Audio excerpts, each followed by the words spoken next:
Rien que pour la journée de samedi, premier jour du passage, entre minuit et 6 heures du soir, 13 032 propriétaires de voitures comme M. et Mme Bayer se sont lancés sur les routes qui mènent de Berlin-Ouest à l'Allemagne de l'Est.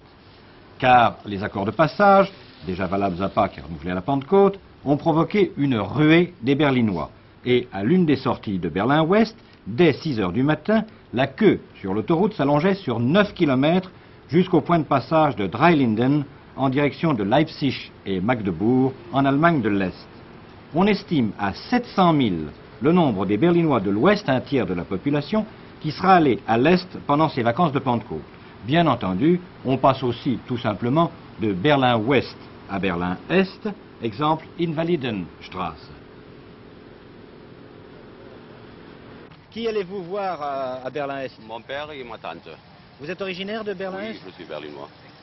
Vous êtes né où? À Berlin-Est? À Berlin, non, ici, dans ce côté-là.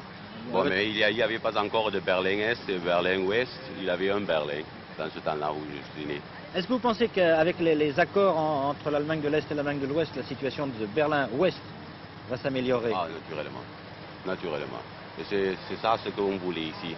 Je crois que presque toutes les personnes que vous pouvez ici faire comme on dit en français, une question comme ça, elle vous dira que ça c'est la meilleure chose qu'on a pu faire, notre gouvernement.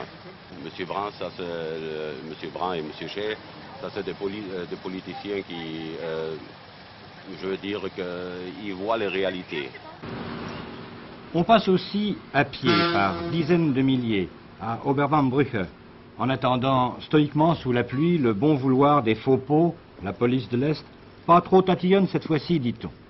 Tout cela va bien mieux, on le sent, depuis la ratification des traités avec Moscou et Varsovie et la signature, il y a 8 jours, des accords de circulation entre les deux Allemagnes.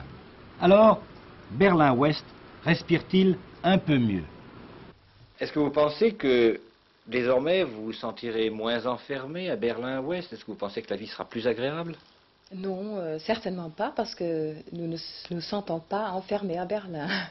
Et on vit très bien à Berlin et je ne crois pas que ça changera grand-chose à la vie dans Berlin même. Naturellement, dans une situation comme celle de Berlin, il est toujours très important de faire une détente politique et peut-être ça aidera un peu à une détente. Et c'est peut-être très important à une place comme Berlin parce qu'à Berlin, d'après mon avis, deux systèmes économiques se touchent de très près et ça donne des tensions, ça crée des tensions chaque jour.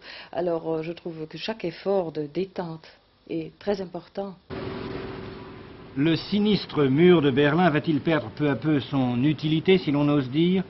Peut-être, et pour de bonnes raisons. Autre chose, hier nous sommes allés à Berlin-Est, ah oui, juste de l'autre côté de la province de Brandebourg. Rien de plus facile, il suffit de prendre le métro. Malheureusement, on n'a pas le droit d'y filmer. Je n'étais pas allé à Berlin-Est depuis 10 ans et j'ai été stupéfait. D'abord, de la facilité du passage, de l'amabilité de la police de Berlin-Est, au lieu des faux pots méfiants, soupçonneux et hargneux que j'avais connus il y a 10 ans. Et ensuite, et surtout, de transformation de la ville de Berlin. Alexanderplatz est vraiment quelque chose de très beau. Il n'y a plus de ruines, mais des monuments et des immeubles extrêmement modernes, d'un modernisme agressif qui n'a pas grand-chose à envier d'ailleurs à Berlin-Ouest. Tout se passe comme si Berlin-Est n'avait plus à avoir de complexe vis-à-vis de Berlin-Ouest. Et cela explique peut-être en partie le nouveau libéralisme des autorités d'Allemagne de l'Est. Berlin, information première.